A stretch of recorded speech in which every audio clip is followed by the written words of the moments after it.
They had been traveling for quite some time, being on guard for more monsters.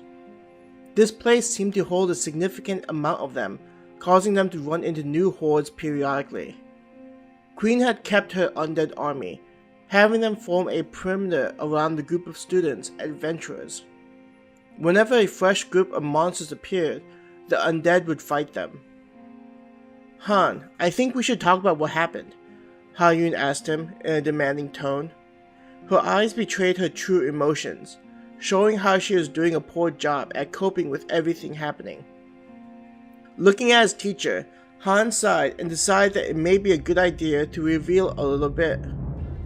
What you saw was a portion of how much power I possess. I saw that the number of monsters that appeared was going to overwhelm my servant's creatures, so I had to step in. I have never used that much power in one sitting, so I admit to getting a little lost in it. How are you able to be so powerful? I have never seen a human or any being that could do the things that you could do, Ha-Yun replied. What other things are you able to do? I understand that you are curious, but I have reasons for not showing everything that I can do. If possible, I would appreciate you not sharing what I tell you to others, Han said to her. She nodded her head, but there was a look in her eyes hinting at something. From her expression, she didn't appear to be happy about it. Is there something that is bothering you? Han asked, trying to find out what was going on with her. Ha-Yun hesitated a bit before saying, I am just concerned about my students. The number of creatures we are running up against brings memories to what the overflow was like. Before you destroyed all those monsters, I had flashbacks to when I was a child. I thought that all of us were going to end up being devoured. She chuckled a little at the thought. I would not imagine the idea of being devoured would be something amusing, Han stated. Sometimes death is not a bad idea if there is something worse waiting, Ha-Yun answered without elaborating. Do you fear death? She asked him suddenly. Han thought about this question, wondering how such a natural thing would affect him now. I believe we are meant to fear death. The idea of leaving behind unfinished things and the fear of the unknown. For me, I have begun to feel as if death is not something to fear. I picture the end being a void, and our current presence is all random and without meaning. At one point, I did think that there was some deeper meaning to everything, but with everything that had happened to me, I have changed my thinking. Sounds like a very sad life. What happened, if I may ask?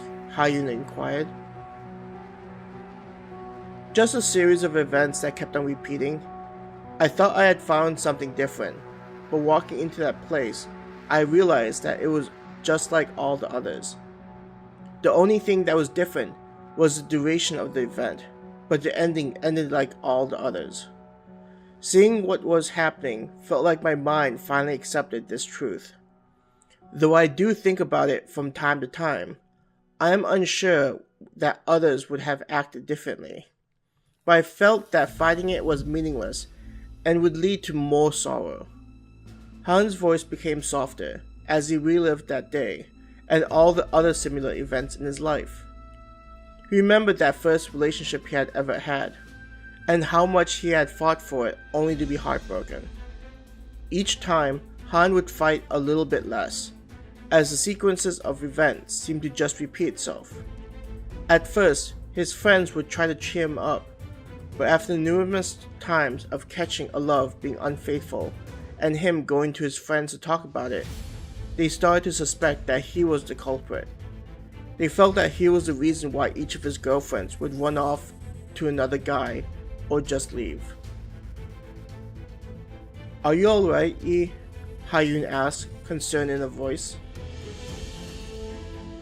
I just started to think about my life, and wondering if maybe people write about me, he said nonchalantly. Ha-Yun placed a hand on his arm and said, I do not know who these people are, but I know that you are a decent person.